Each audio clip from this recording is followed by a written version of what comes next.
and a tablespoon of salt. Give this regal mix the respect it deserves and let it marinate for a minimum of 1 hour, or for the ultimate flavor infusion, marinate overnight. Now, on to the cauldron. Add half a cup of oil to the pot, where 2 sliced large onions eagerly await their transformation into translucent perfection.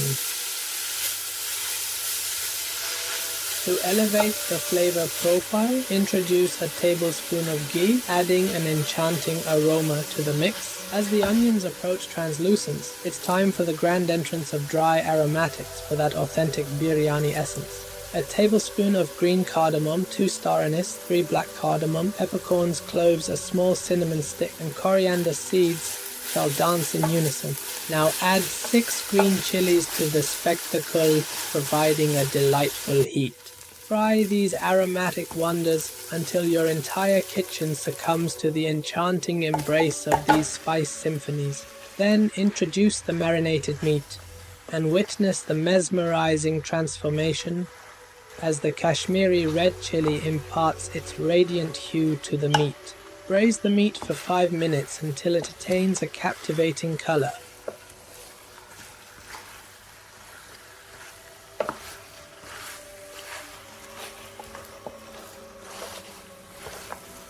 As the aromatic dance unfolds, add 1 cup of halved cherry tomatoes,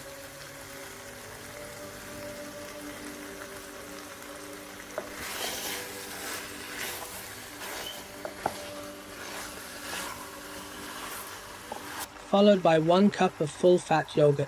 Cook and integrate for 5 minutes, and let the magic of tomatoes, yogurt, and meat release their liquid symphony. We don't need to add any extra water.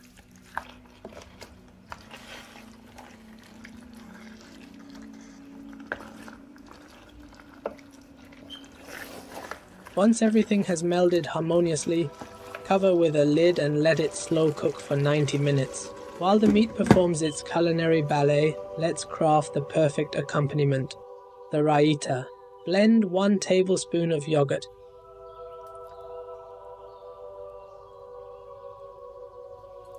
and here is my secret ingredient, 1 tablespoon of mayonnaise. It gives it an amazing creaminess. A handful of coriander, mint leaves,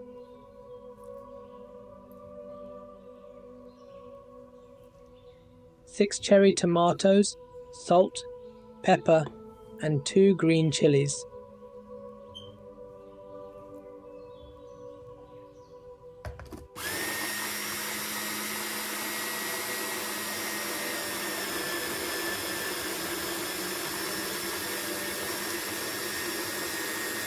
Voila!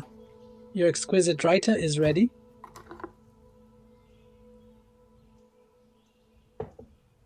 Now onto the rice for the biryani. In boiling water, add 1 tablespoon of cumin seed, a small cinnamon stick, 2 black cardamom, 5 green cardamom, and a pinch of peppercorn and clove.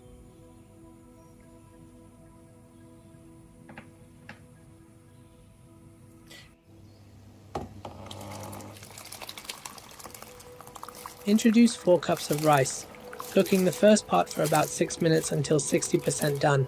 The rest of the rice will continue to cook as we layer the biryani.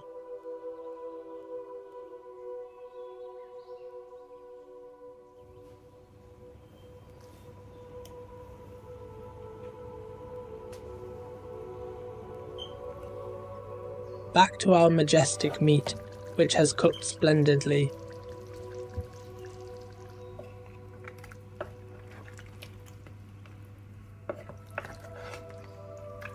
Let the layering ceremony begin.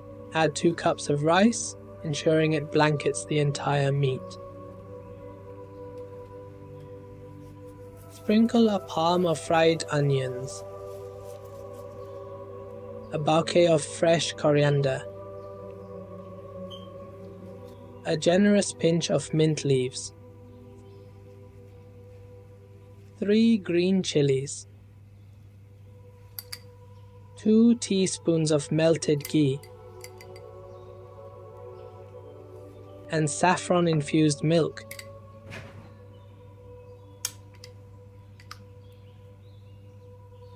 Now, add the remaining 80% cooked rice.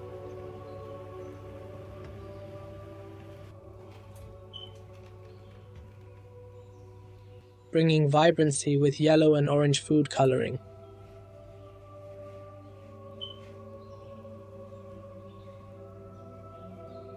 Drizzle more saffron milk, a teaspoon of rose water, 3 green chilies, coriander,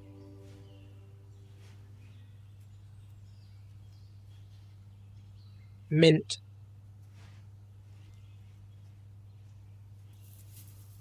fried onions,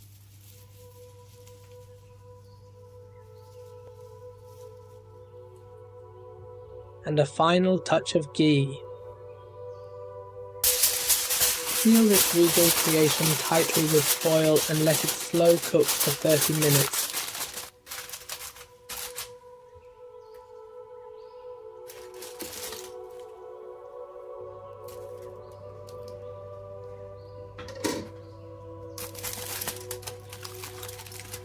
Behold the grand revelation, a mesmerizing biryani.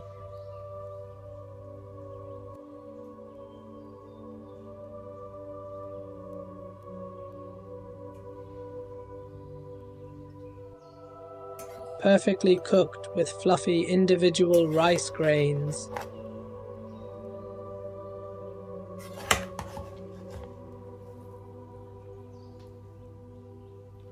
Time to serve this culinary opulence on a large round dish for that royal presentation.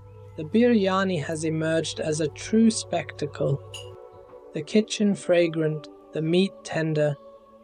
Thank you for joining me on this culinary escapade today. I hope you relish the journey and feel inspired to recreate this culinary masterpiece soon.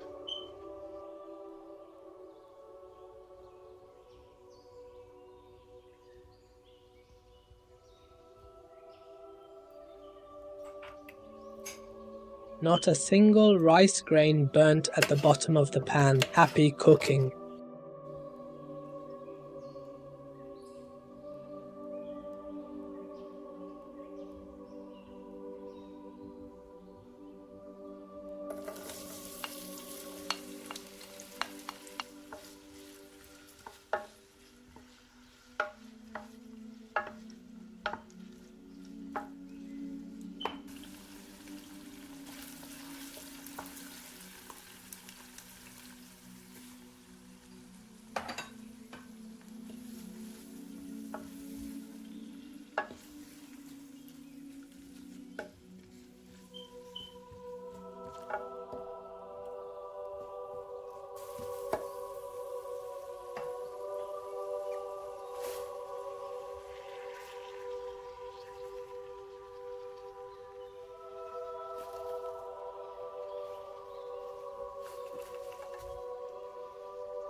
classic meat curry, a dish that never fails to impress. Watch the entire video to master the art of crafting this quick and simple curry recipe.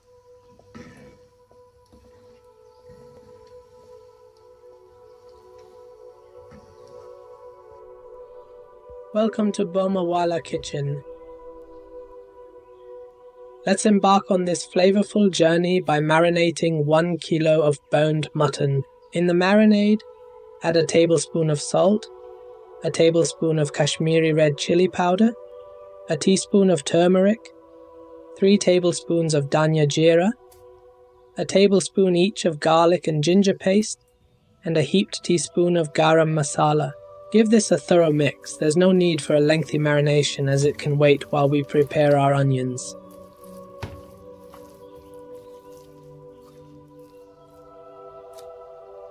In a cooking pan, heat a 1/4 cup of oil over medium heat. Add 2 chopped onions and sauté until translucent.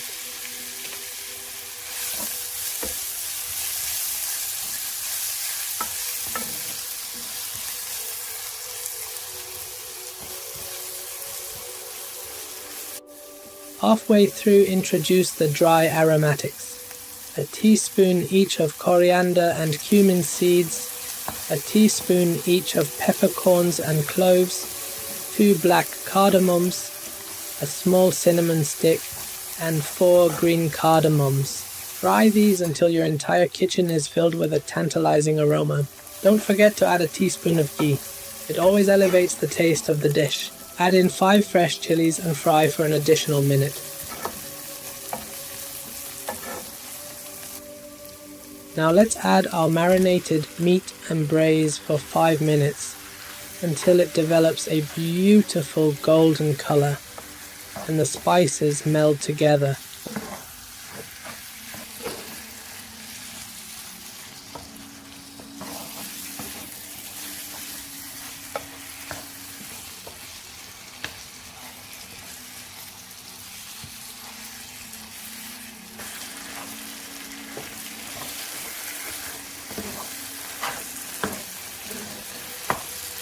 Once the meat reaches that amazing hue, pour in 2 cups of water.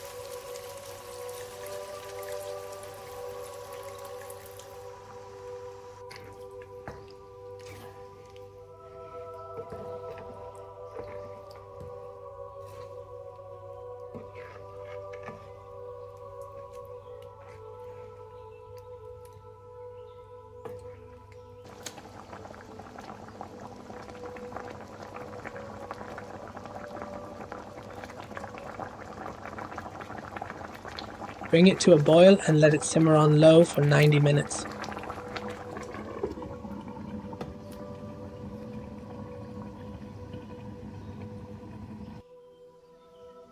There you have it. Our classic meat curry is ready.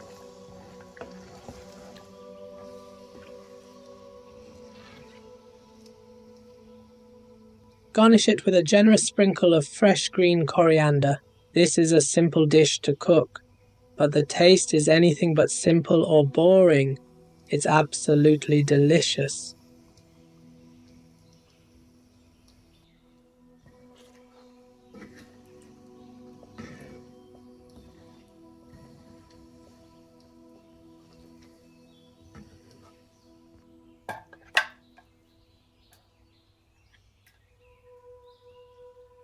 You won't find this in any local curry house.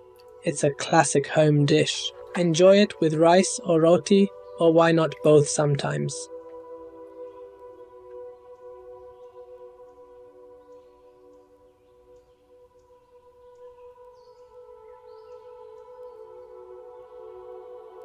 Thank you for joining me today.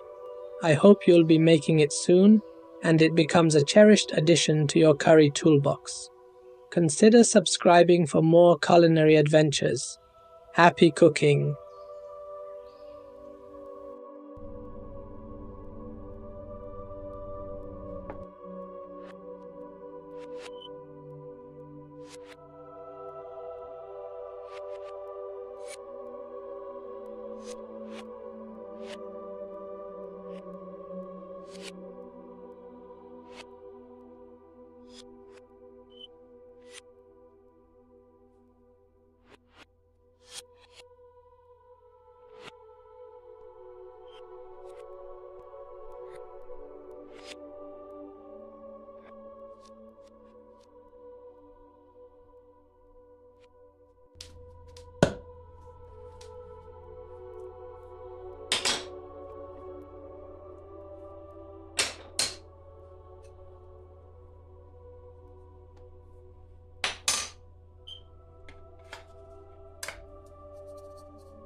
paneer tikka masala, a delightful vegetarian dish even meat eaters will enjoy. Pan-fried golden tikkas of paneer bathed in a spice-rich, luscious tomato and onion gravy. Welcome back to Burmawala Kitchen. Let's get cooking, and leave a comment below to let us know where you're joining us from. We start by marinating 500 grams of paneer with a quarter teaspoon each of vibrant chili powder, fragrant dhania jeera, turmeric powder, and half a teaspoon each of salt, aromatic garlic, and ginger paste. Give it a good mix and let it marinate for 15 minutes. Make sure to toss it well so it's evenly coated. In a medium heated pan, add 1 tablespoon of luxurious ghee and a quarter cup of oil. Let the aromatic ghee melt into the oil. Now add our marinated paneer tikkas to the pan. Fry until they have a lovely golden color and the spices are cooked through, which should take about 5 minutes.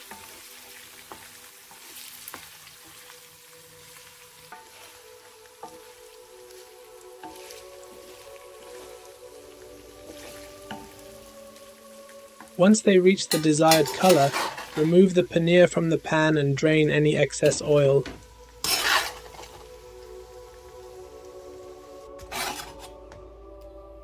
In the spiced oil, which is at medium heat, add our dry aromatics: 2 bay leaves, 4 green cardamoms, 1 black cardamom, 4 cloves, 7 black peppercorns, 1 medium-sized Ceylon cinnamon stick, and a teaspoon of whole cumin. Fry for 3 to 5 minutes, or until your kitchen is filled with a delightful aroma.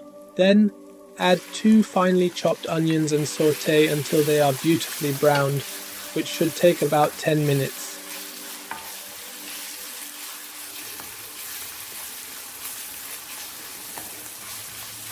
Halfway through, add the masala spices: a quarter teaspoon each of red chili powder, turmeric powder, garam masala, and sea salt. Add 2 tablespoons of dhania jeera and 1 tablespoon each of garlic and ginger paste. Keep frying these spices until the onions are nicely browned and fragrant.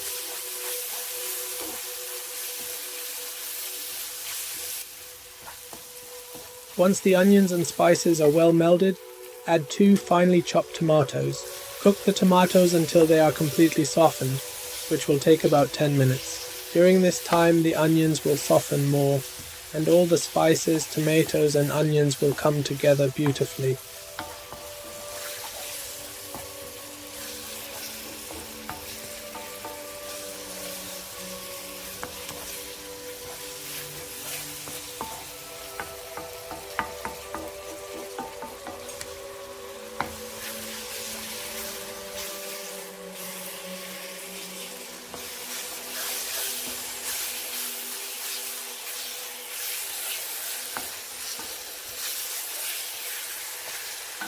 Once we're happy with the texture, add half a cup of rich, full-fat yogurt. Stir constantly as it blends into our curry to prevent the yogurt from splitting.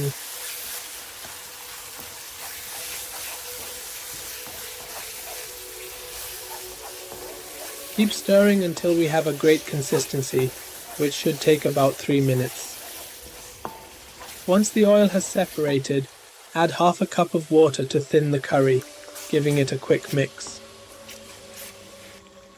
Reintroduce our cooked paneer tikka to the masala and give it a thorough mixing so everything combines well.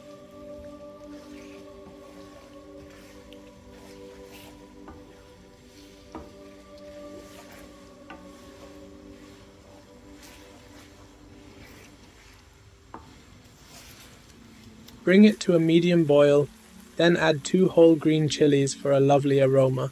Don't split them, as we don't want to make the dish much hotter. Cover with a lid and cook on low for 15 minutes. And there you have it. Paneer tikka masala is ready. It smells absolutely divine and looks fantastic. Notice how the curry is smooth and creamy, yet still has some texture, and the color is simply gorgeous.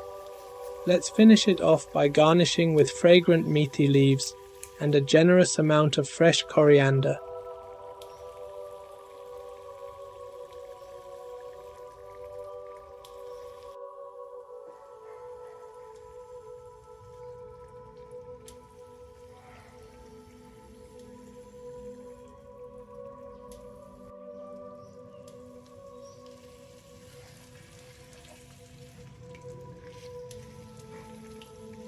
Time to plate this up.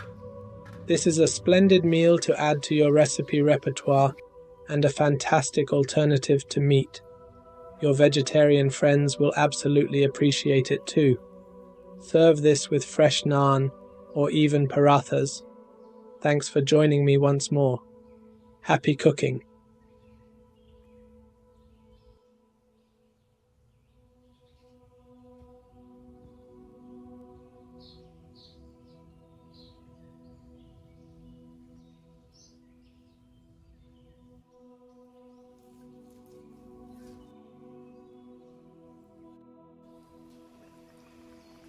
Burmese fish curry with brown buttered rice. Let's embark on a culinary journey by watching the entire video to master this tantalizing seafood dish.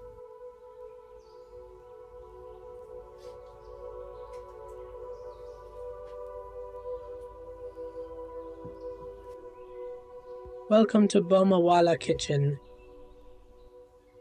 Firstly, we begin by marinating 1 kilo of koli fish chunks. The spice blend includes 1 tablespoon of salt, 1 tablespoon of turmeric, a tablespoon of Kashmiri red chili powder, 2 teaspoons of black pepper powder, and 1 tablespoon of garlic and ginger paste. Give it a thorough mix. No need for an extensive marination.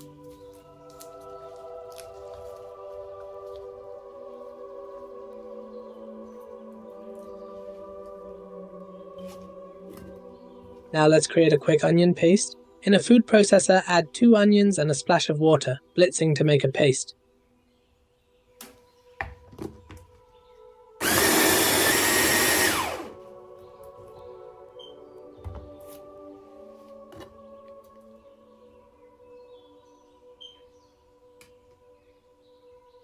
In a cooking pan with a 1/4 cup of medium heated oil, add the onion paste and sauté until it turns slightly golden.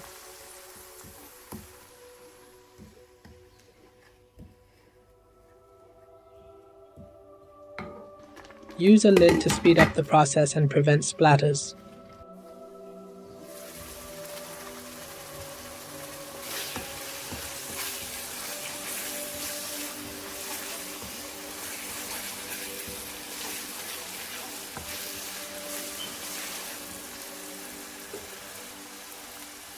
Next, add 2 tablespoons of tomato puree and mix well.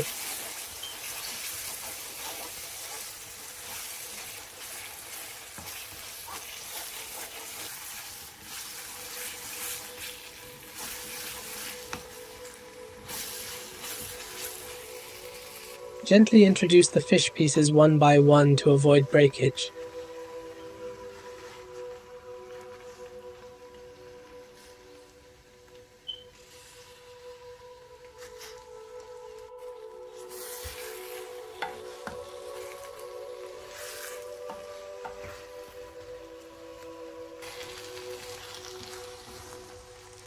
Give it a gentle stir.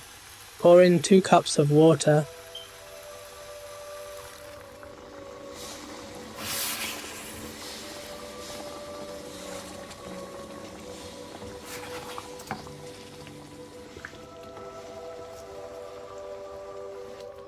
And add fresh green chilies for a spicy kick.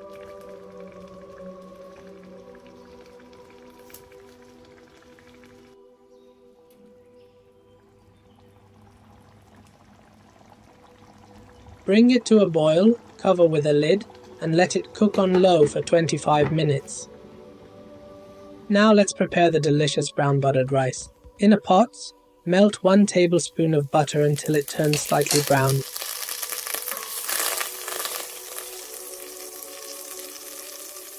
Add dry aromatics, 1 small cinnamon stick, a teaspoon of cumin seeds, 1 star anise, 2 black cardamom, a pinch of cloves and peppercorns. Fry them together with the butter.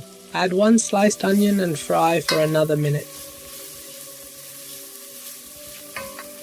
Adding a teaspoon of salt.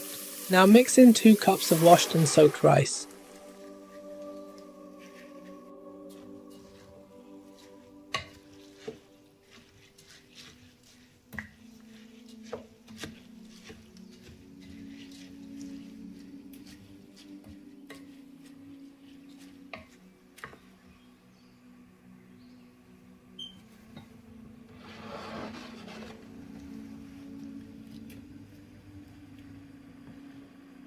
Pour in 4 cups of water.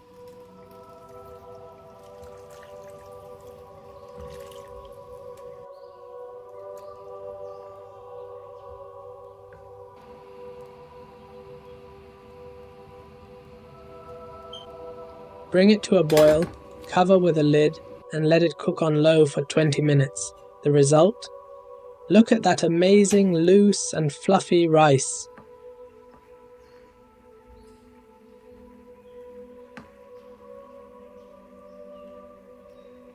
Returning to our fish curry, it's beautifully cooked, with the oil rising to the top and boasting a great colour and aroma. Finish it off with some fresh coriander. There you have it, Burmese fish curry, absolutely delicious. And you can't go wrong with this. Just be cautious of fish bones while enjoying your meal. Thank you for watching. I hope you enjoyed it and will try making it soon. Please consider subscribing, sharing, and liking the video. Happy cooking!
Chicken vindaloo. Once in a blue moon, you just need that heat. This dish is deliciously fiery, yet so well balanced that you'll be enjoying the flavors and not crying tears of regret. You might need a napkin to wipe the sweat from your brow though. But don't worry, it's not all about the heat. It's a culinary adventure worth every bite. Welcome back to Burmawala Kitchen. Let's dive right in. Let's start by slicing 2 onions thinly. Remember, we're aiming for delicate slivers here, not chunky bits. In a medium heated pan, pour in 1 cup of oil for frying the onions. In go our thinly sliced onions. We're going to fry these until they are golden brown and fully crispy. This will take about 10 minutes on medium to high heat, but keep those onions moving. No one likes burnt onions, do they? Don't take your eyes off them for even a second, as they can quickly over-fry.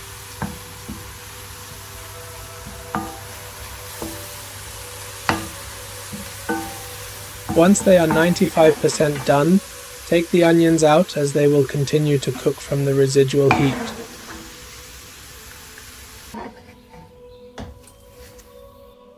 Let them cool down completely while we prepare the rest of the dish. In a bowl, add 7 dried Kashmiri red chilies and 4 regular red chilies.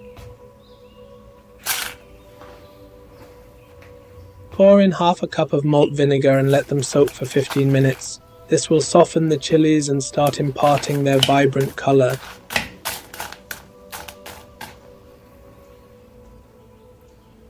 Now on to dry braising the aromatics. In a medium heated pan, add 1 teaspoon each of cumin and mustard seeds, a small cinnamon stick, 4 green cardamom pods, half a teaspoon of fenugreek seeds, 2 teaspoons of black peppercorns, and 1 tablespoon of coriander seeds. Braise these for 3 minutes until you hear the mustard seeds popping and the aromas coming alive.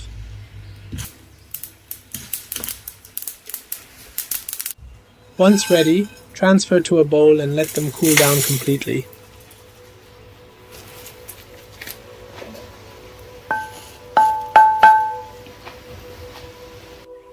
Use a spice grinder to grind our dry aromatics to a fine powder. No coarse bits allowed.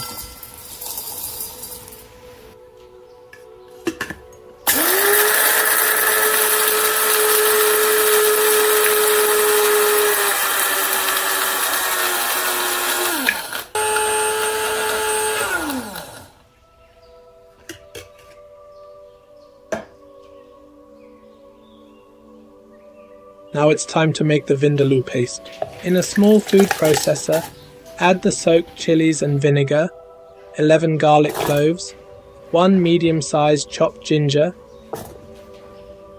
a tablespoon of Kashmiri chili powder, a teaspoon of turmeric, 2 teaspoons of salt, a tablespoon of tomato puree, and all the ground dry aromatics.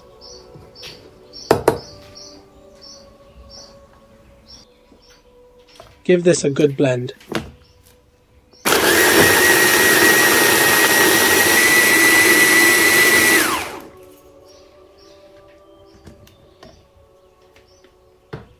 Add in our fried onions halfway.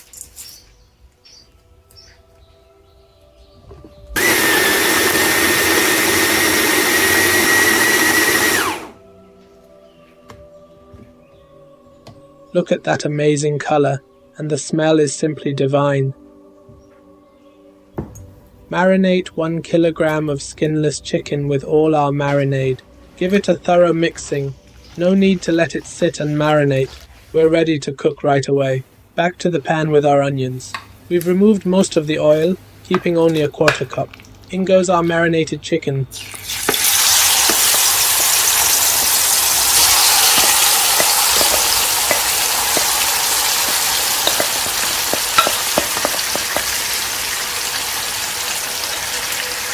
Fry this for a good 5 minutes until all the spices have melded with the chicken and come alive. This is crucial to developing bold flavors and avoiding any raw spice taste later on.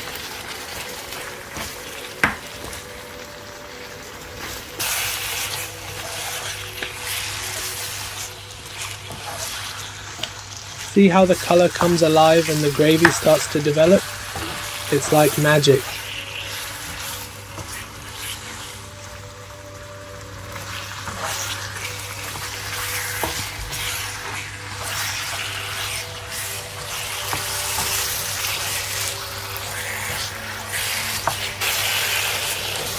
Once the chicken has been seared well, pour in 1 cup of water. See how I pour it from the edge so as not to wash away the spices from the chicken.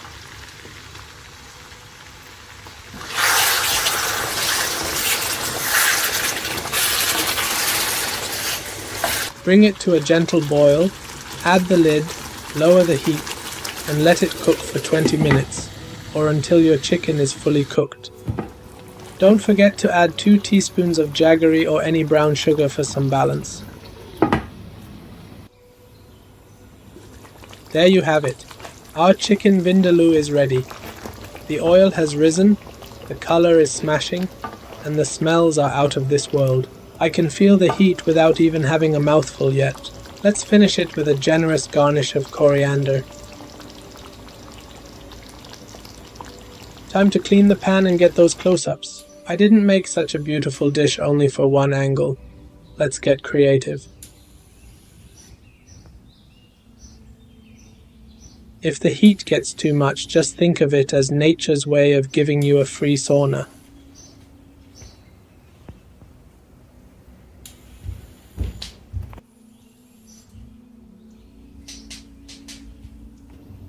Time to bowl this up. Look how amazingly rich the gravy looks. Not too thin, not overly thick, just right. The chicken is fully infused with the spices.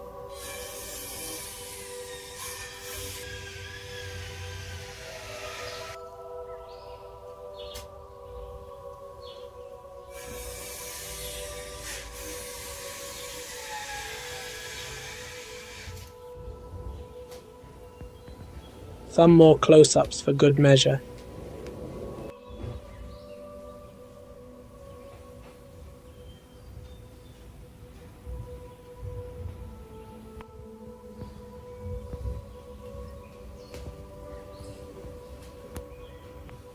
Serve with beautifully prepared rice. As usual, the full recipe and all the information are in the description below. Once again, thanks for joining me. Happy cooking!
Burmese chicken spaghetti, a delectable culinary journey awaits. Join me through the entire video to unravel the secrets behind crafting this delicious dish.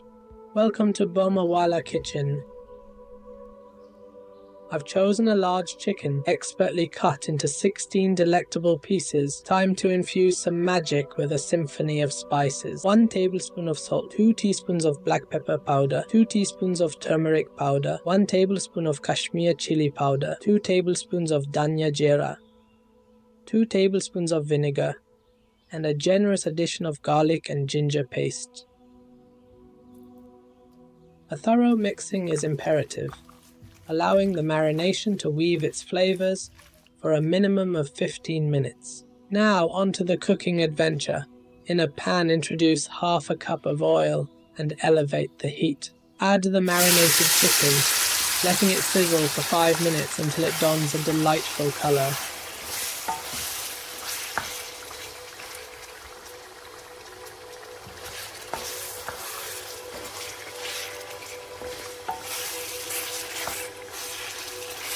The next act involves the introduction of 4 tablespoons of tomato puree, marrying it with the chicken for an additional 2 minutes. No need for extra water.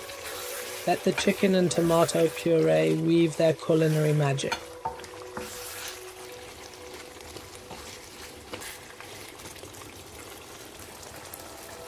Place the lid, lower the heat, and allow it to dance in flavors for 30 minutes. As the chicken embraces its symphony, let's venture into the world of spaghetti. In a tall pot, orchestrate boiling water with a tablespoon of salt. Introducing 500 grams of spaghetti.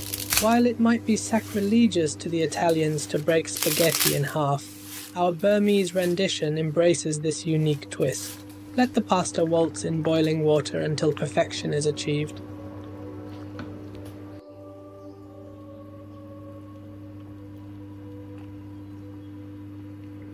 And now let's craft the pièce de résistance, chili oil. In a bowl, amalgamate 3 tablespoons of chili flakes, 2 tablespoons of red chili powder.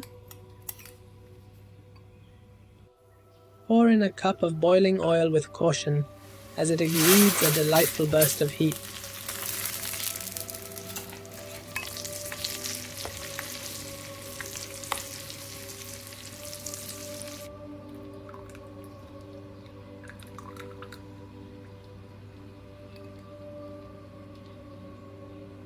Returning to our perfectly cooked spaghetti,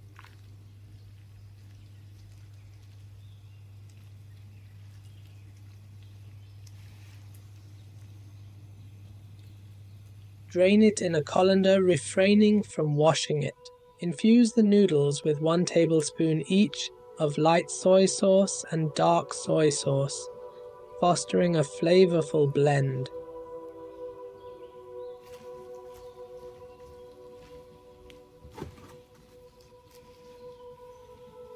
Meanwhile, our chicken has evolved splendidly, with risen oil and the vibrant hues from Kashmiri chili. Merge the spaghetti into the chicken extravaganza.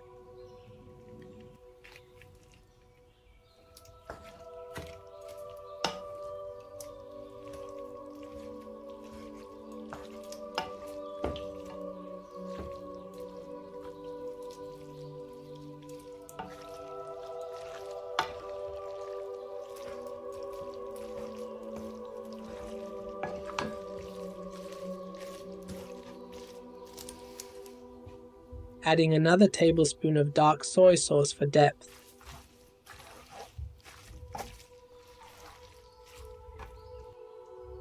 Conclude with a flourish. Embellish with chopped spring onions and finely sliced onions. Your culinary masterpiece is complete.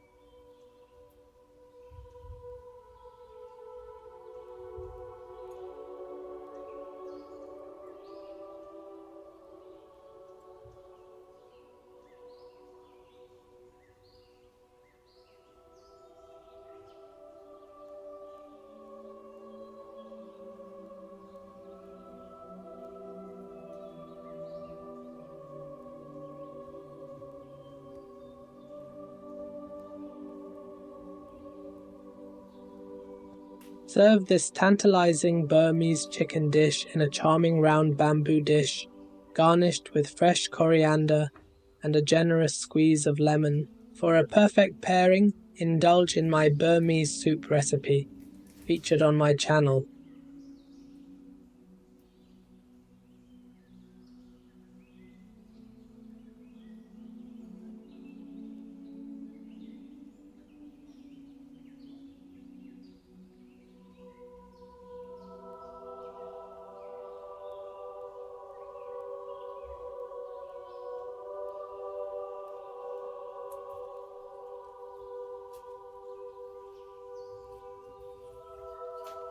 A heartfelt thank you for joining me this week.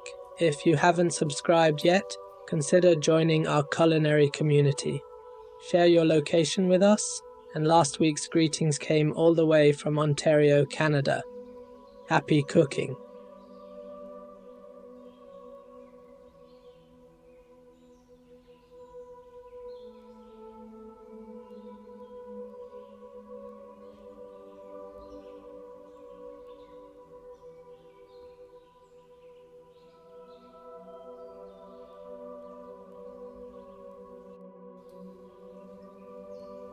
Chicken jalfrezi, an iconic dish from British Indian takeaways, now masterfully crafted at home with this detailed and exquisite recipe. Welcome to Burmawala Kitchen. Let's embark on our culinary journey by marinating succulent chicken breast, meticulously cut into tikka-sized pieces, featuring 2 teaspoons each of salt and black pepper powder, a tablespoon of the vibrant Kashmiri red chili powder, a teaspoon of turmeric, 2 tablespoons of aromatic dhania jeera, and a generous 2 tablespoons of the finest garlic and ginger paste. Let this symphony of flavors harmonize during a marination period of no less than 20 minutes, allowing the chicken to absorb the essence of each spice. Moving to the pan, heat up half a cup of oil over medium heat.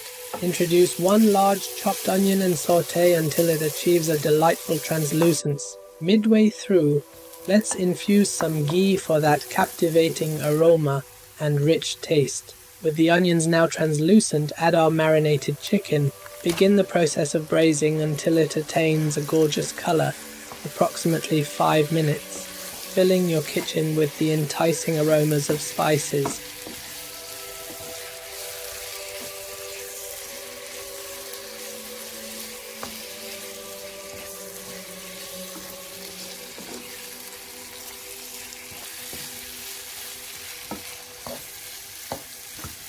Incorporate 2 tablespoons of tomato puree and 4 whole green chilies for that extra spice kick.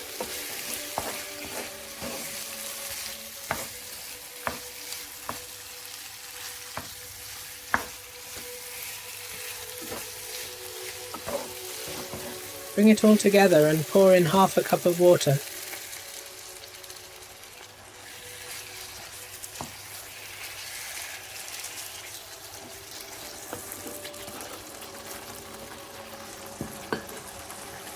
Once the flavors meld harmoniously, cover with a lid, lower the heat and let it cook for 30 minutes. As you witness the chicken reaching perfection and the oil rising to the surface, it's time to introduce fresh vegetables. Add half a large chopped onion, along with green peppers, tomatoes, yellow peppers, and red peppers. Ensure the vegetables are cut large to maintain their form. Give them a good mix with the curry base.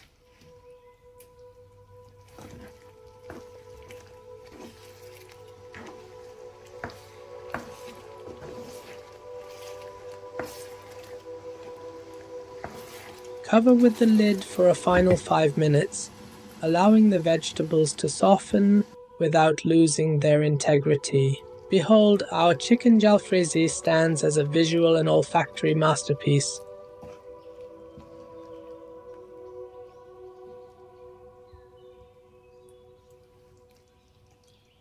The concluding touch is a garnish of fresh coriander, large chopped green chilies,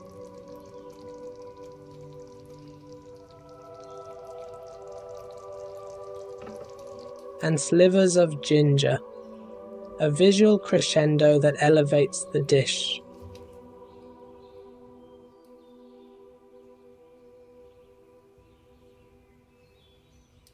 It's time to serve.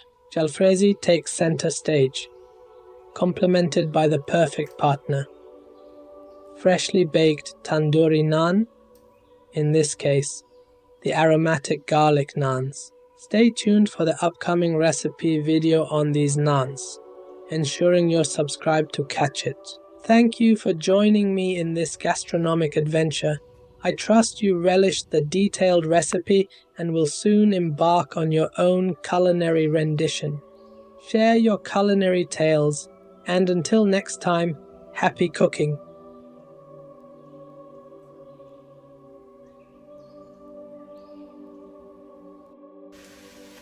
Welcome to Burmawala Kitchen. Today we're diving into the world of flavors with an incredibly appetizing dish featuring aubergine and yogurt.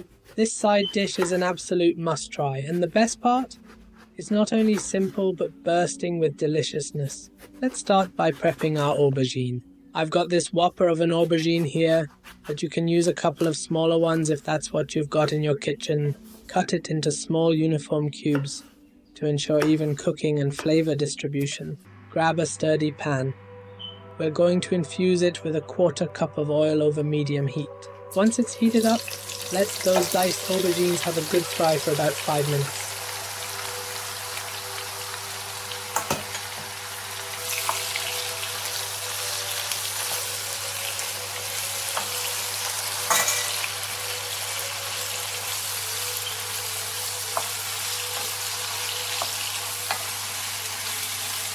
As they start to soften and take on that gorgeous golden hue, we'll introduce 1 tablespoon of salt and 1 tablespoon of gram flour. This combo is all this dish needs. Simple, yet it packs a flavorful punch. Allow the aubergine to cook further for an additional 10 minutes until they're tender and most of the moisture has evaporated. Now lower the heat, cover the pan, and let them gently simmer for 15 minutes. We're aiming for that sweet spot where they're soft on the inside but still hold their shape beautifully. You'll know it's perfect when you see that ideal texture. Soft but not mushy. Once done, transfer these beautifully cooked aubergines to a heat-proof Pyrex bowl. Here comes the creamy goodness. Pour in 3 cups of full-fat yogurt right on top. This adds a luxurious texture and a cool contrast to the warm aubergines.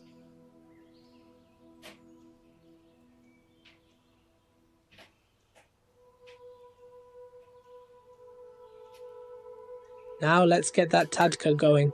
It's where the magic happens.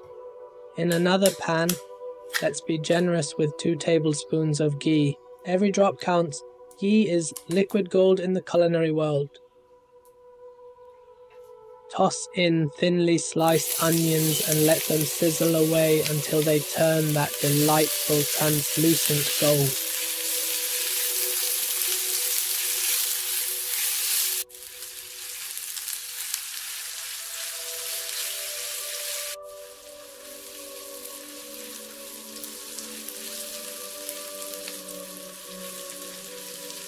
Next in line is the star of the show, 1 tablespoon of mustard seeds. As they hit the pan, their aroma starts to infuse the onions, bringing out an irresistible fragrance and flavor.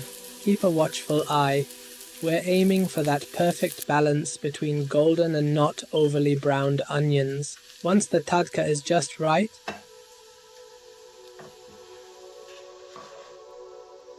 pour it generously over the creamy yogurt and aubergines.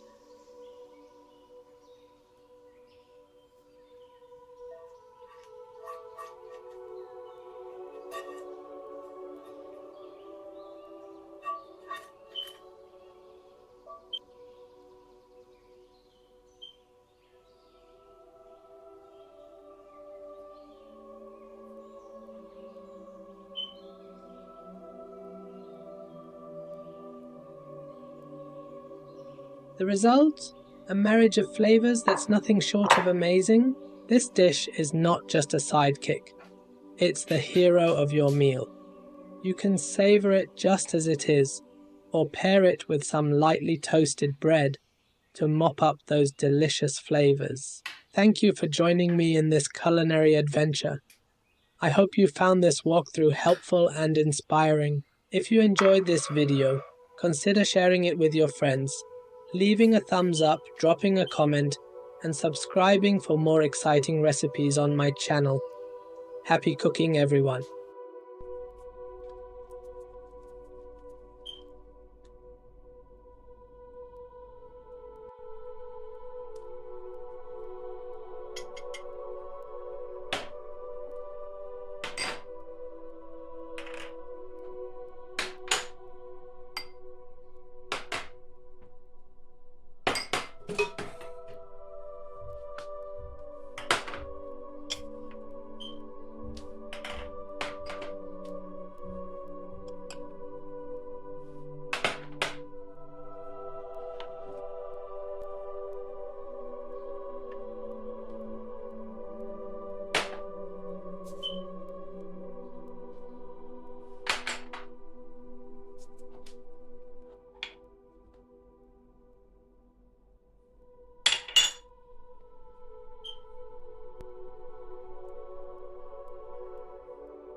Chana dal gosht, a hearty and filling stew crafted from tender mutton and wholesome chana dal. Welcome back to Burmawala Kitchen, where culinary adventures await. Let's commence by immersing 3 cups of chana dal in boiling water for a restful 15 minutes, allowing it to soften and prepare for its starring role. Now on to marinating our 1 kilogram of succulent boned mutton. In a harmonious blend of flavors, combine a tablespoon of salt, 2 tablespoons each of garlic and ginger paste, a tablespoon of turmeric powder, a teaspoon of garam masala, 2 tablespoons of Kashmiri chili powder, a teaspoon of red chili powder, and 2 tablespoons of dhania jeera. Give this aromatic symphony a thorough mixing, bearing in mind the fiery nature of this dish. Feel free to adjust the chili levels to suit your palate. Let this marriage of flavors marinate for a minimum of 15 minutes, allowing the spices to permeate the meat. We'll be employing the swift prowess of a pressure cooker for this culinary endeavor, significantly reducing our cooking time. In the cooker, heat a 1/4 cup of oil and add 2 chopped medium onions. Allow them to sizzle and caramelize for 5 minutes over high heat. Now, it's time to introduce the dry aromatics. 4 bay leaves, a teaspoon each of peppercorn and cloves, a small stick of cinnamon, 2 black cardamoms, a teaspoon each of green cardamom and fennel seeds, along with 3 small chunks of ginger for an extra kick. For those brave souls, add approximately 10 green chilies. Fry this fragrant medley for 3 minutes, allowing the spices to weave their magic. Add in our marinated meat, ensuring every morsel is embraced by the aromatic blend. Sear the meat for 5 minutes until it boasts a tantalizing color.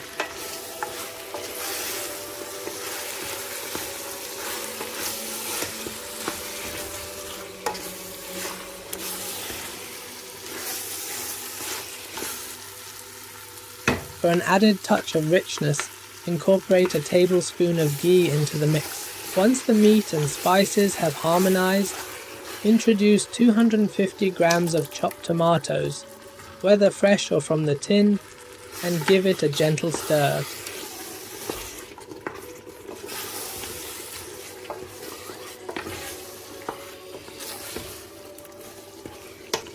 Now, incorporate the soaked chana dal, having drained and rid it of excess water. A quick mix to ensure all ingredients are well acquainted.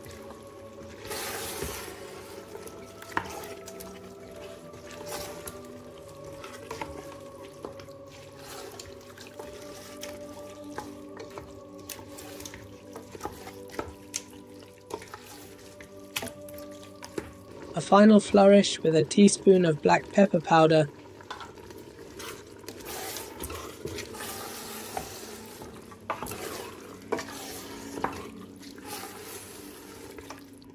before introducing 3 cups of water.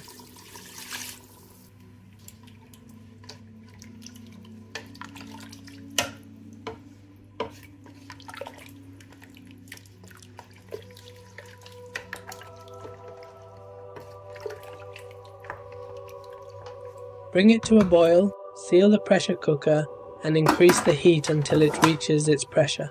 Once fully pressurized, lower the flame and let it simmer for a blissful 45 minutes. Voila! Our tantalizing chana dal gosht is ready, filling the air with its divine aroma.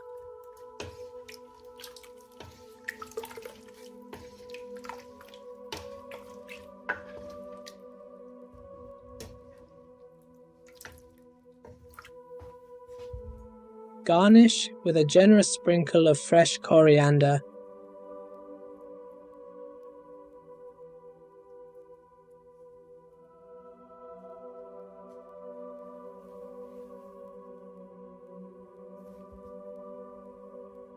And it's time to serve.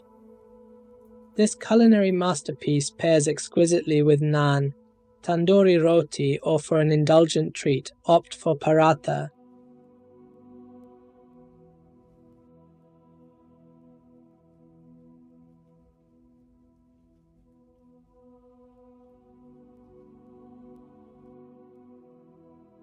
A squeeze of lime adds a zesty dimension to this already spectacular dish.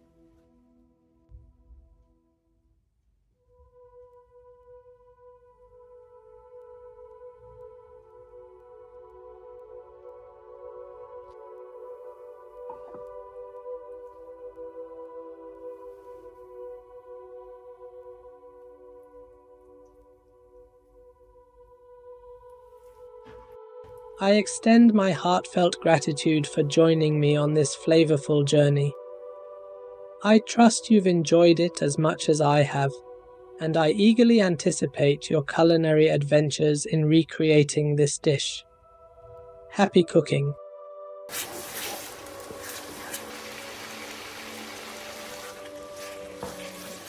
Chicken tikka masala, a creamy and succulent dish that stands as a true fan favorite. Welcome to Burmawala Kitchen. Let's embark on the culinary journey by marinating 1 kilo of chicken tikka pieces, 1 teaspoon of salt, 1 tablespoon of Kashmiri red chili powder, 1 tablespoon of garlic paste, 1 tablespoon of ginger paste, 1 tablespoon of dhania jeera, 1 teaspoon of garam masala, 2 tablespoons of yogurt, and a squeeze from a whole lemon. Give this tantalizing mixture a thorough mix and allow it to marinate for a minimum of 30 minutes, allowing the flavors to dance and infuse into the chicken. Moving on to the cooking pan, let's create the curry base. Pour in half a cup of oil and introduce 2 finely chopped onions, frying them until they achieve a delightful golden brown hue. Onions, the foundation of every exceptional curry. Once the onions reach the perfect color, let's add in a medley of spices. 1 tablespoon of dhania jeera, 1 heaped tablespoon of Kashmiri chili powder, 1 teaspoon of turmeric powder, and 1 teaspoon of salt. Fry this aromatic blend for 2 minutes. Now, introduce 1 cup of pulverized tomatoes, another cornerstone of a great curry. Allow this delectable mixture to cook for an additional 2 minutes. Then cover with a lid and let it simmer on low heat for 20 minutes. As our curry base simmers, let's turn our attention to the chicken tikka. In a shallow pan, heat a cup of oil to medium-high temperature.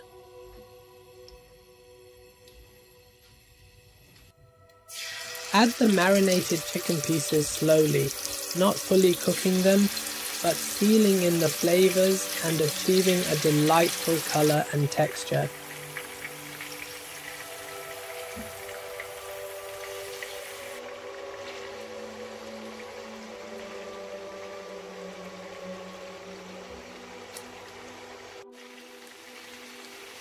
Avoid flipping the chicken multiple times, once is enough. Check on one piece after 3 minutes, and when it attains a beautiful color, flip the rest.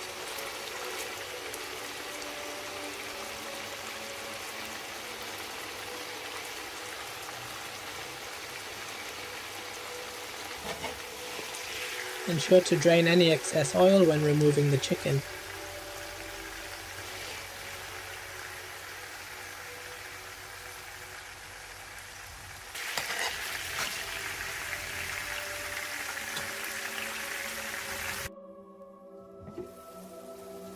Back to our curry base. Marvel at the rich color and the visible layer of oil.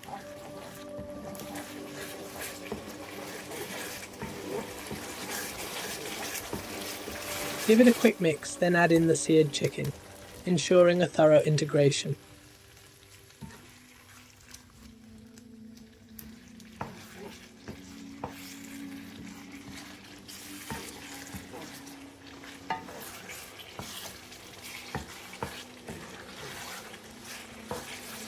Cover with a lid and let it cook for 10 minutes.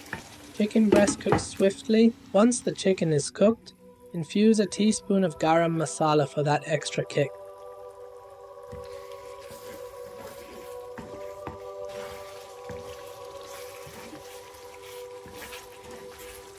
Now pour in half a cup of double cream, imparting a luxurious taste to the dish. Gently combine the cream with the chicken.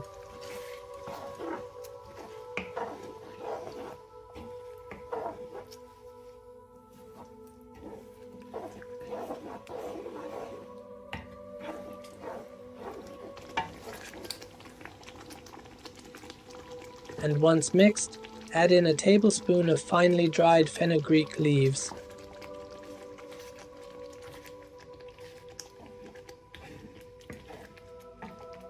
Cover with the lid one last time for 5 minutes. There you have it, an absolutely stunning chicken tikka masala. The divine aroma filling your kitchen is a testament to the excellence achieved. You won't find this quality in any restaurant.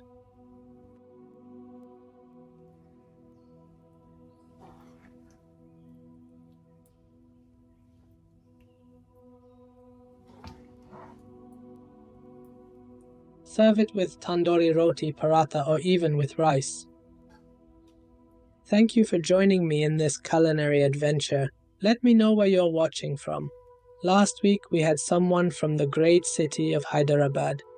Please consider giving this video a like and sharing it with your family.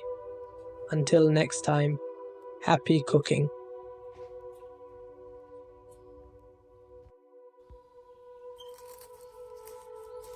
Welcome to Burmawala Kitchen.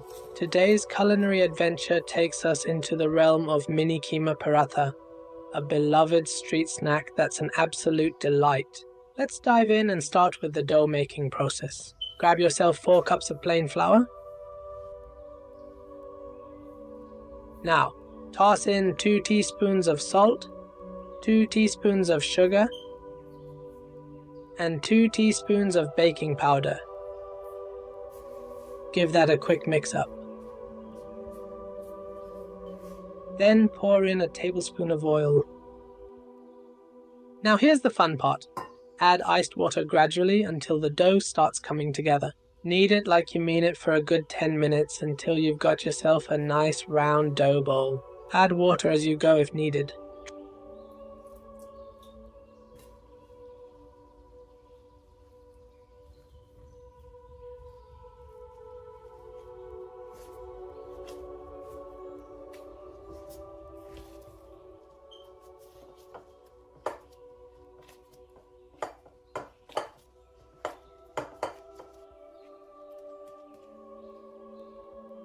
Drizzle a bit of oil over the dough, cover it up with a lid, and let it chill out for about an hour.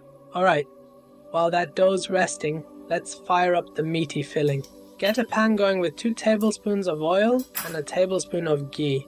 Throw in around half a kilo of minced meat, I'm using mutton today, and break it up a bit.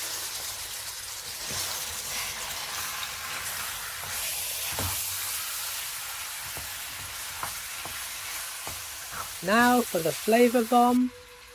2 tablespoons each of garlic and ginger paste, a teaspoon of turmeric powder, 2 teaspoons of salt, a teaspoon of Kashmiri red chili powder, a tablespoon of dhania jeera, a teaspoon each of coriander seed and whole cumin, and a teaspoon of garam masala. Mix that all up with the meat and let it cook for a good 20 minutes. Until it's all cooked through and the aromas start teasing your senses.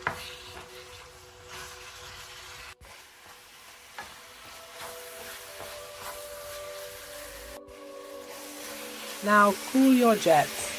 Let the meat cool completely before we jazz it up with the fresh ingredients. Back to the dough, it's had its beauty sleep.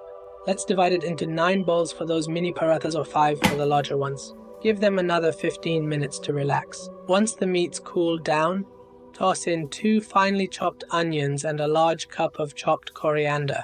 Give it a good stir.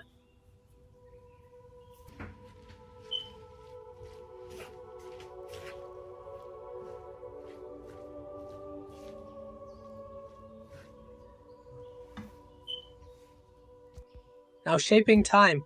Oil up your surface.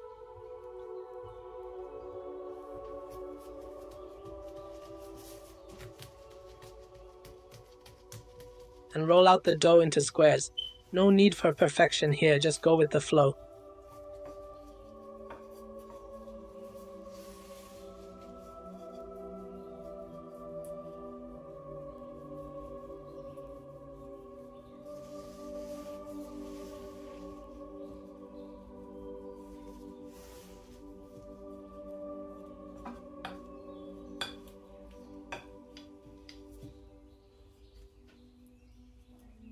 Brush on an egg wash.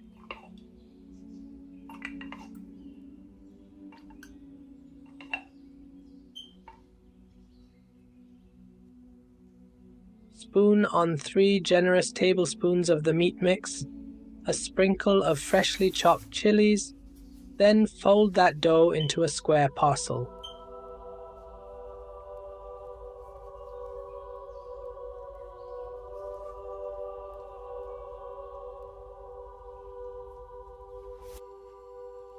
Time to sizzle. Get a pan heated up with oil and add in the paratha. Cook each side for about 3 minutes on medium heat until they're beautifully golden and satisfyingly crispy.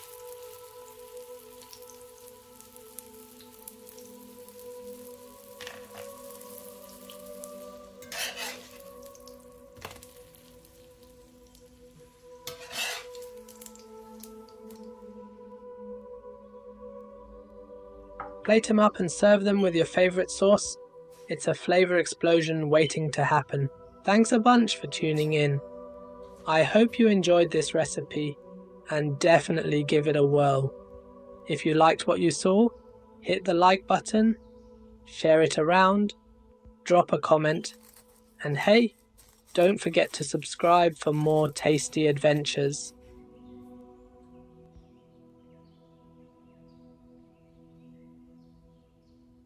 KFC Tandoori Fried Chicken. Crispy fried chicken wings bathed in a luscious tandoori masala sauce. It's time to take your chicken wings to the next level, and perhaps even make the colonel a tad envious. Welcome back to Burmawala Kitchen. First things first, let's start by marinating 1 kilogram of chicken wings, flats if you please. Add 2 teaspoons each of salt, Kashmiri chili powder, black pepper powder, tandoori powder, a teaspoon of MSG, the magical flavor booster, and a tablespoon each of garlic and ginger powder. If you could kindly mind the background noise, please. The summer holidays are here and neighbors are out. The few glorious British summer days we get.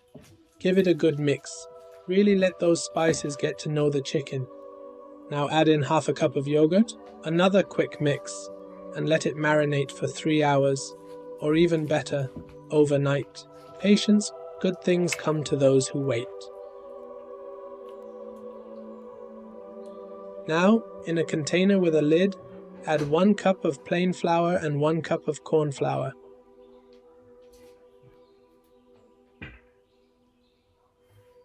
Let's season it with a teaspoon each of salt, black pepper powder and tandoori powder. Mix the flour and seasonings up.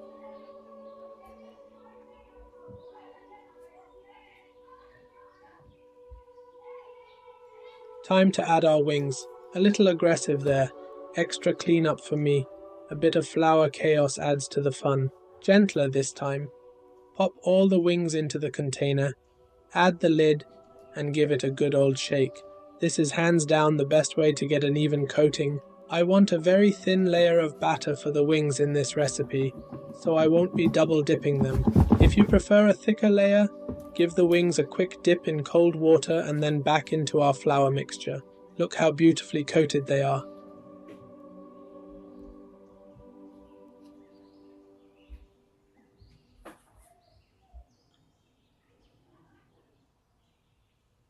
Time to fry. Add oil to a frying pot and bring it to 180 degrees. A quick way to check if the oil is ready is to add a wooden spoon to the oil and see it start bubbling. In go our wings. My pot is a bit small, so I'll fry them in 3 batches. We don't want to overcrowd them. Once the wings are in, I don't touch them at all. It should take about 9 minutes for them to be fully cooked.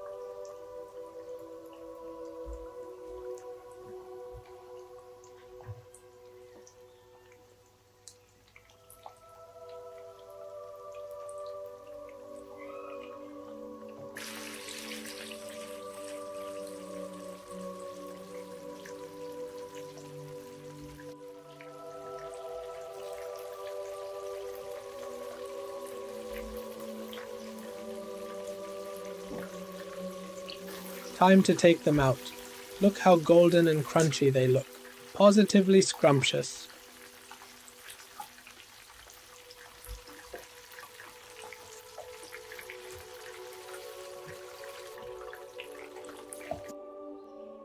We could eat them just like this, but we're not done yet.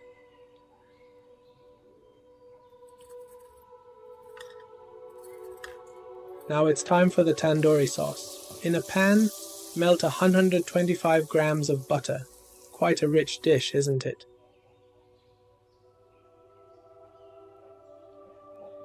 Add in 1 tablespoon each of tandoori powder and Kashmiri red chilies. See that brilliant bright red color?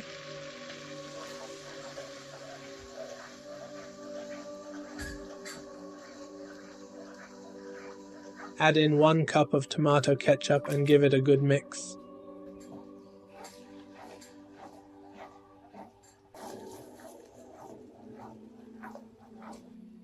Slide in our wings and give them a thorough coating.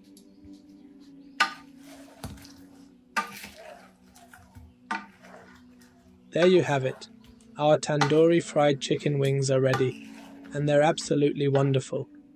Top it all off with a generous handful of finely chopped coriander for a nice, refreshing touch. These wings are crunchy, saucy, and spicy all in one. What more could you want from wings? Pair these beauties with some homemade French fries on the side, and you've got yourself a full meal. No need for KFC here, folks. It's TFC all the way. Thank you for joining me once more. Happy cooking.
Burmese braised beef curry known as amehnat. Succulent large pieces of beef marinated in wonderful spices with a rich and bold gravy. This cherished recipe, passed down from my great-grandma, is now shared with our wonderful subscribers.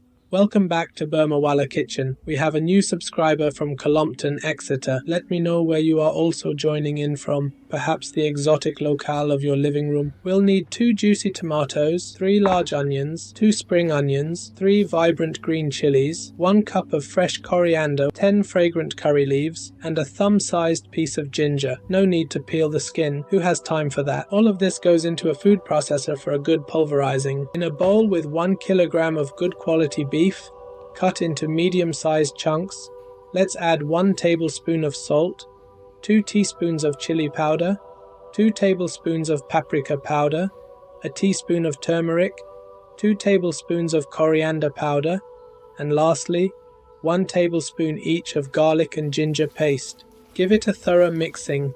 No need to marinate for long. We're all about efficiency here. In a medium heated pan, pour in a 1/4 cup of oil, then add our marinated beef.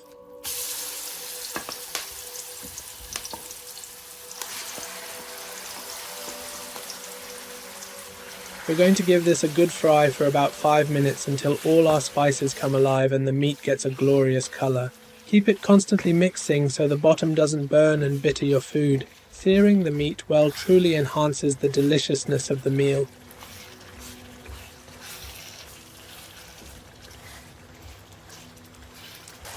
Once we are delighted with the color and the spices have melded with the meat, it's time to add our blended concoction. Pour it in and give it a nice thorough mix so it's evenly spread.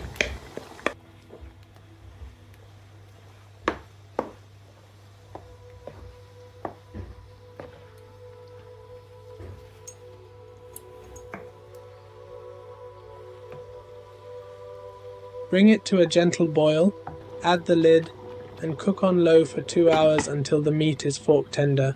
Perhaps now is a good time for a cuppa. After 2 hours, the meat has bathed in the gravy and is fully cooked. Now we need to increase the heat and reduce the liquid. This dish has a deliciously thick gravy, similar to the Malaysian masaman curry, but with more luscious sauce to it.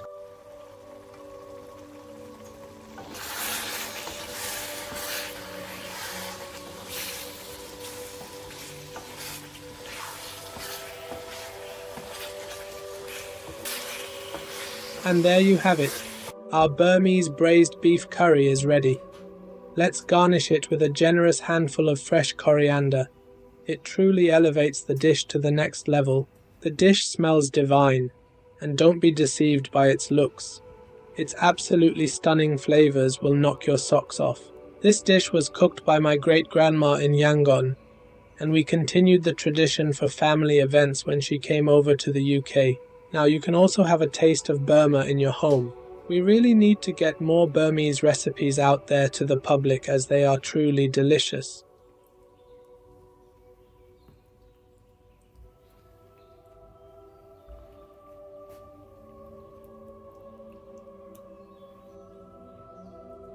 This dish is usually enjoyed with rice. Rice is the foundation of many Burmese recipes. Thank you for joining me once more. I hope you have enjoyed the recipe and will be back for more. Remember, in cooking as in life, patience and a good sense of humor go a long way. If the curry doesn't turn out perfect, just say it's rustic. Works every time. Happy cooking.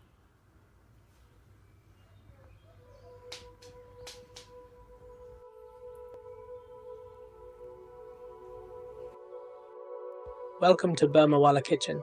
Today we're diving into a scrumptious journey of making Burmese kale and mackerel curry. For those curious souls looking for the full recipe, it's right down there in the description box below. First up, we're going to prep our kale by cutting those lovely leaves off the stem. Now grab a pan and pour in about a 1/4 cup of oil. Toss in 2 finely chopped onions and sizzle them up until they go all nice and translucent. Here comes the flavors fiesta. Add 3 tablespoons of tomato puree to the pan, then sprinkle in 2 teaspoons each of turmeric, salt, Kashmiri chili, which gives that brilliant red hue, and a teaspoon of black pepper. Stir in 2 each of garlic and ginger paste and let that beautiful medley sizzle for about 5 minutes. Now it's time to level up the taste game. Toss in 1 tablespoon of sesame seeds. Give it a quick mix, then introduce 4 tablespoons of fish gravy into the mix. Once that's cozy in the pan, add in 3 handfuls of fresh kale leaves and let them wilt and mingle with all those fantastic flavors.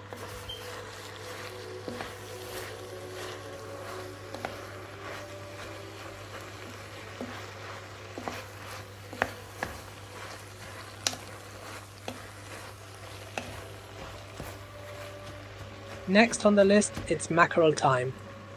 Crack open a tin containing 425 grams of tinned mackerel. I've got the one with tomato sauce, which we'll also toss in. Pour in 1 cup of water, cover it up with a lid, and let this beautiful concoction simmer away for a delightful 10 minutes. But wait, there's more! After that blissful simmer, add in 1 cup of sliced bamboo shoots, a teaspoon of MSG, adds that extra oomph, 4 green chilies for a bit of zing, and a half squeezed lime. Cover it up again and let it simmer for another 5 minutes. Voila! Our dish is ready to shine. Sprinkle some fresh coriander on top for that final touch of finesse. Now it's serving time. This lip-smacking goodness pairs perfectly with rice. Trust me, it's an absolute flavors bomb. Thanks a bunch for tuning in. I hope this recipe tantalized your taste buds. If it did, show some love by hitting that like button, dropping a comment, sharing it with your pals, and hey, don't forget to smash that subscribe button for more culinary adventures. Cheers!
Let's make spicy pumpkin curry today.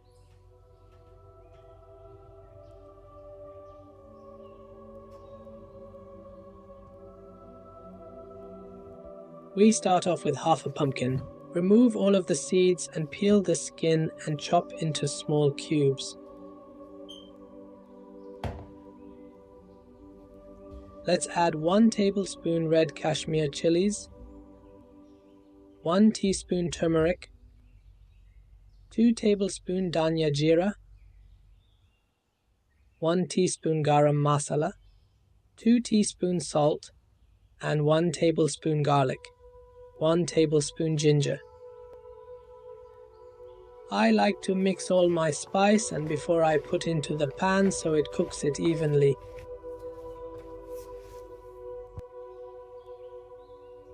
Let's add half a cup oil to the pan.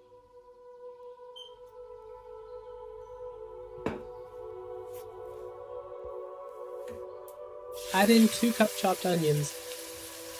We need to saute this till they are translucent.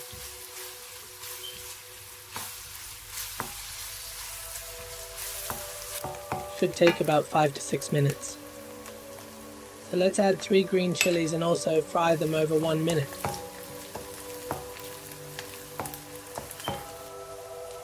Let's add 1 cup chopped tomatoes. Also fry this for 5 minutes. We then reduce the heat to medium and simmer for another 10 minutes.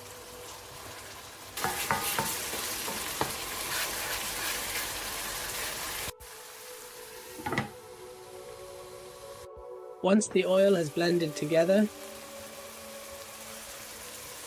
just mix in the spiced pumpkins and cook for about 5 minutes.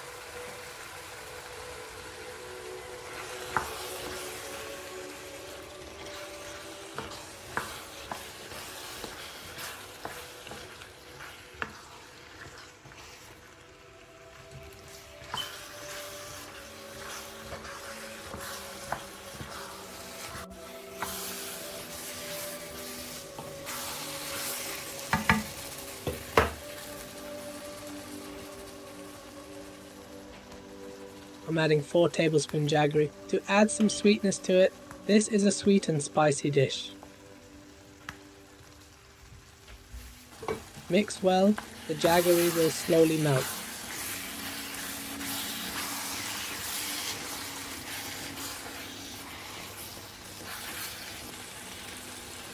Add 1 cup water. Once nicely mixed, then reduce the heat to medium.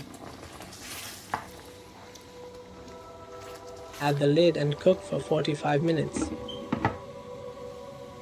Check if the pumpkin is cooked. You don't want it too soft but not too hard. Just like this. So it's not mushy. Time to make the temper. 1 tablespoon mustard seed, 1 tablespoon fennel seeds, 1 tablespoon jeera, 1 teaspoon nigella seeds. And now let's braise it so all the aroma comes out and the mustard seeds pops. This will be about 3 minutes on medium heat. Make sure you don't burn it.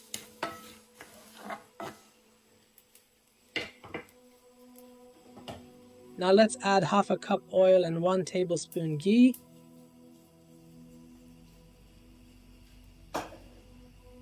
For extra flavor.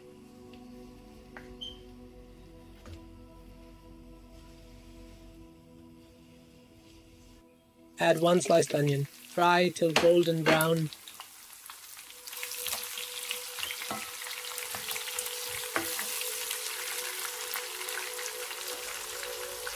Add some curry leaves and some dried chili.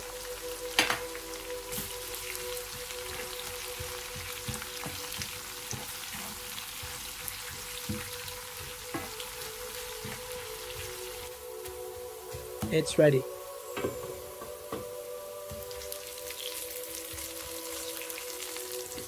Now, we add this directly to the curry.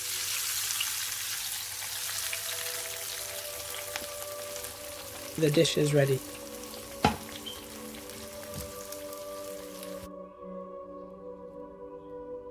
Add some coriander to finish. Time to bowl.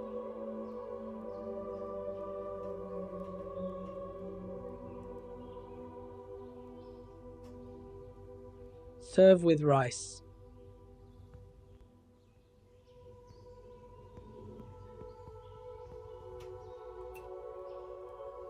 Thank you for watching.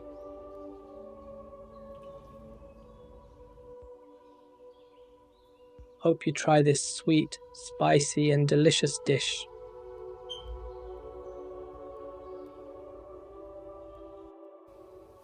Cashew chicken curry, the three irresistible C's. A delectable cashew chicken curry, a rich and creamy dish with a cashew base that's simply compelling. Let's make this simple yet sumptuous curry together. Welcome back to Burmawala Kitchen.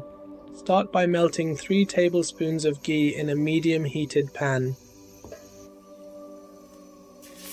Add 1 finely chopped medium onion and fry for about 5 minutes until softened and golden.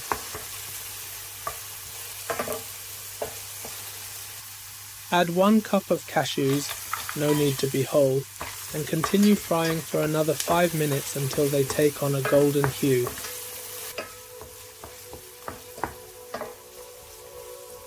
Toss in 2 chopped green chilies for a bit of heat and stir for another minute. Once the onions and cashews are well roasted, remove them from the pan. We'll blend these into a paste. In the same pan, fry another half cup of cashews, which we'll use as a garnish later. Transfer the roasted onions, cashews and green chilies to a small food processor. Blend until smooth, adding a 1/3 cup of cream halfway through.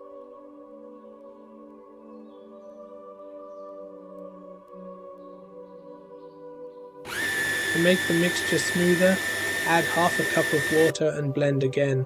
The result should be a creamy, smooth paste.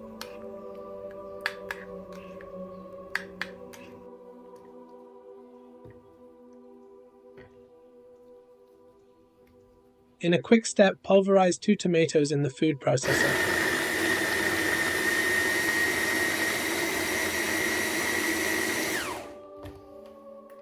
Take 1 kilogram of chicken and season with 1 tablespoon of salt, 2 tablespoons of dhania jeera, half a teaspoon of turmeric, 1 teaspoon of garam masala, 1 tablespoon of Kashmiri chili powder, 1 teaspoon of kasuri methi, and 1 tablespoon each of garlic and ginger paste. Mix thoroughly, no need to marinate.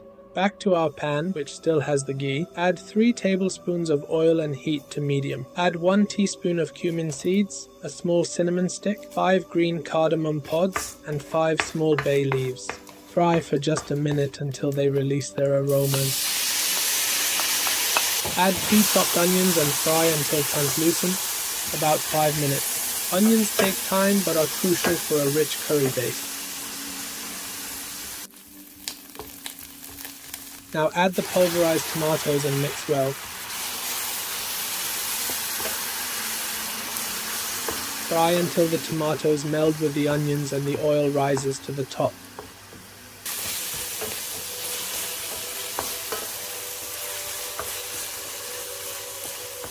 Introduce the spiced chicken and fry for 5 minutes until the chicken is seared well, ensuring the spices are cooked through.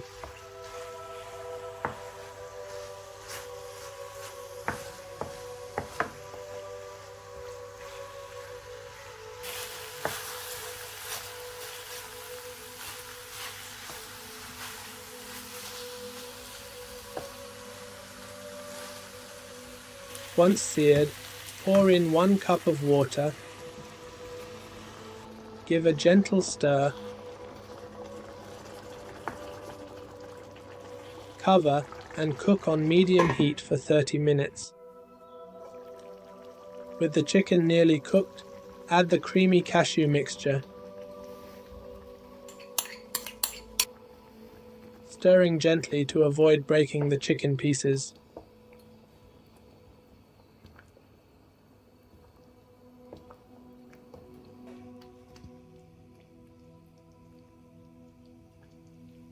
Cover and cook on low heat for another 10 minutes. For a finishing touch, prepare a quick tadka. Heat 2 tablespoons of oil in a small pan. Add 2 teaspoons of Kashmiri red chili powder and let it bubble. Pour this over the curry for a beautiful red hue and a hint of heat.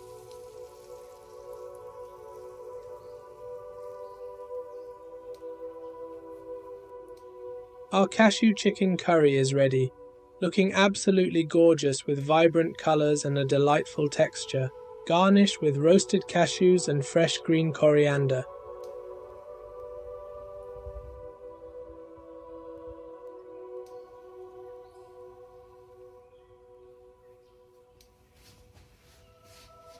Time to appreciate this masterpiece. Let's get those beauty shots.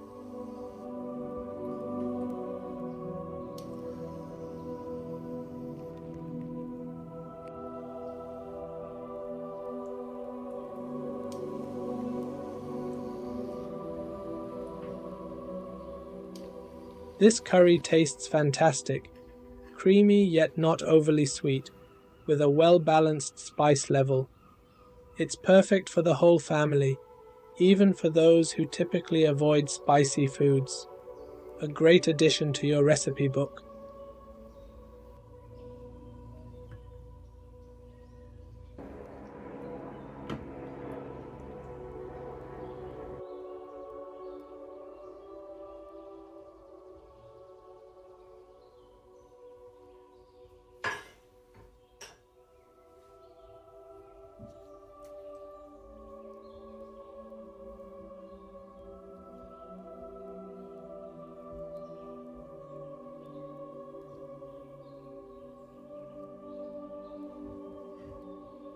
Thank you for joining me once more.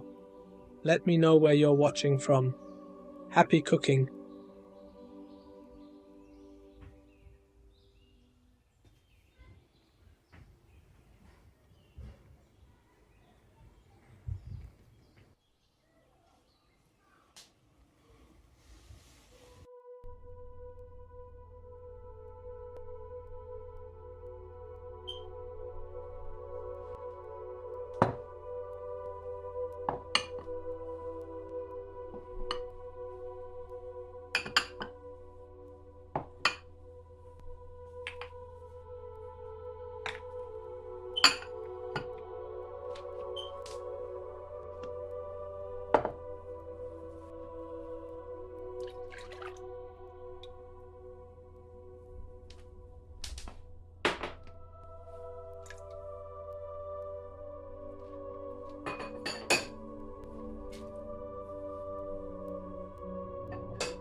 Matun Kichro, a comforting meat and oats casserole, the very essence of a warm hug for these chilly winter evenings.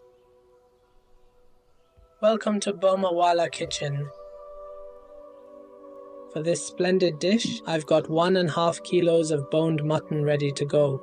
Let's infuse it with 1 tablespoon of salt, 2 tablespoons of ginger, 2 tablespoons of garlic, 1 tablespoon of turmeric powder, 1 tablespoon of Kashmiri red chili powder, 3 tablespoons of dhania jeera, 1 teaspoon of garam masala. Mix these together, then add a tablespoon of malt vinegar.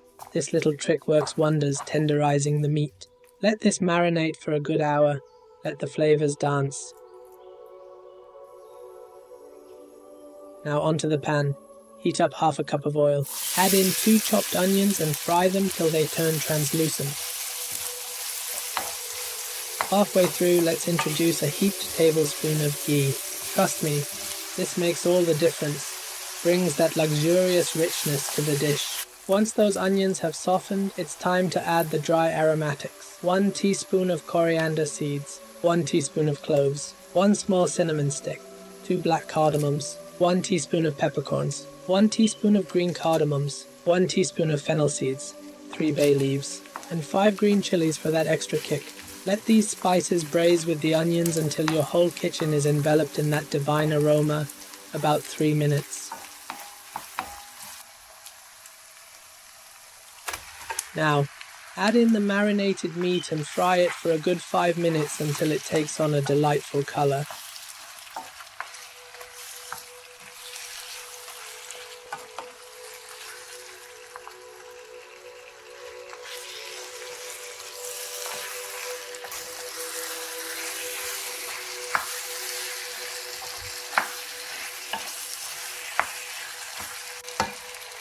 Pour in 5 cups of water, just enough to cover the meat.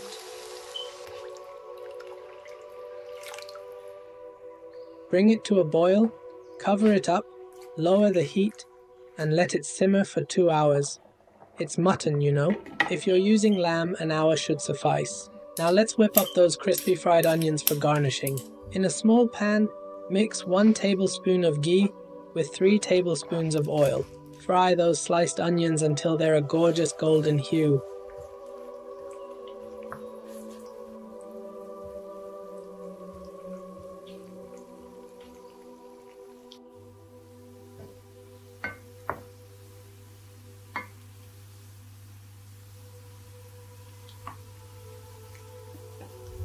Set them aside in a bowl, basking in that fragrant ghee until serving time.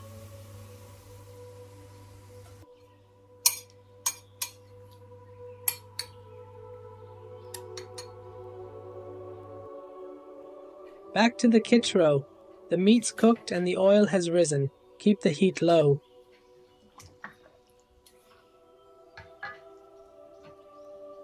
It's time to add 1.5 cups of flaked oats. Brace yourself. This part requires some elbow grease. Stir continuously for 5 minutes until it's all wonderfully mixed in. No lids at this stage, or it might end up a tad singed. The oats will absorb all that luscious liquid, creating a sumptuously thick stew.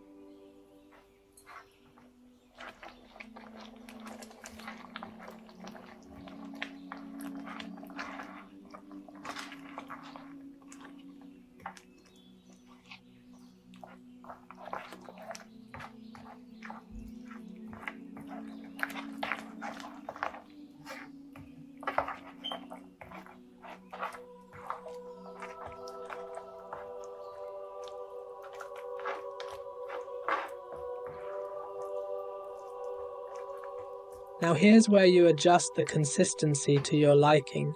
I prefer a bit more fluidity, so I'm adding 1/2 cup of water. Feel free to keep it hearty or make it a tad thinner.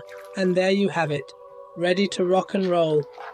Let's garnish it with those crispy fried onions and a sprinkle of fresh mint. An absolutely splendid meal that fills the kitchen with tantalizing aromas. It's time to serve, and trust me, a little goes a long way here.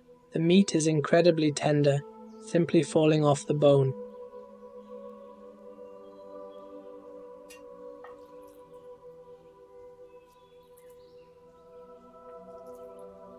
Thank you immensely for joining me today. I sincerely hope you relished this flavorful recipe. If you did, a humble request to consider giving the video a thumbs up and sharing it. And hey, perhaps a subscription to the channel wouldn't go amiss. Until next time, cheers and happy cooking.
Welcome to Burmawala Kitchen today.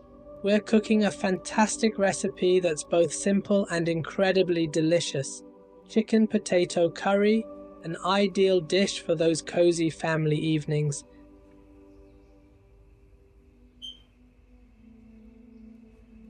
Let's begin. First off, let's marinate our chicken. I've got a skinless chicken cut into 8 pieces, here are the spices. 2 teaspoons of salt, 1 heaped tablespoon of garlic paste, 1 tablespoon of ginger paste, 1 teaspoon of turmeric, 2 teaspoons of Kashmiri chili powder, 1 tablespoon of coriander powder, 1 tablespoon of cumin powder, along with a tablespoon of vinegar for that zesty punch. Mix these spices thoroughly with the chicken in a bowl and allow it to rest for a good 10 minutes to absorb all those wonderful flavors. Now, onto our pan. Heat up half a cup of oil and a tablespoon of ghee to infuse that delightful aroma.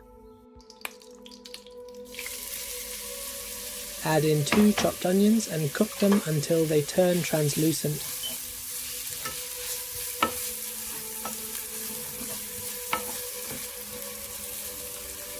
About halfway through, let's add in our aromatic spices. 1 teaspoon of peppercorn, 2 black cardamom pods, 1 teaspoon of green cardamom, 1 bay leaf, 1 stick of cinnamon, and 1 teaspoon of cloves. These spices are the heart of the dish and lend it an exquisite taste. Continue cooking for another 2 minutes. Time to introduce our marinated chicken to the pan.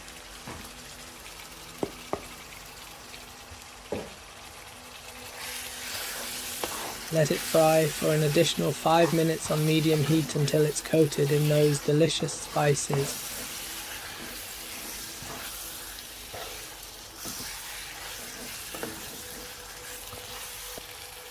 For a hint of mild heat, add 3 green chilies. For a spicier kick, go ahead and split those chilies.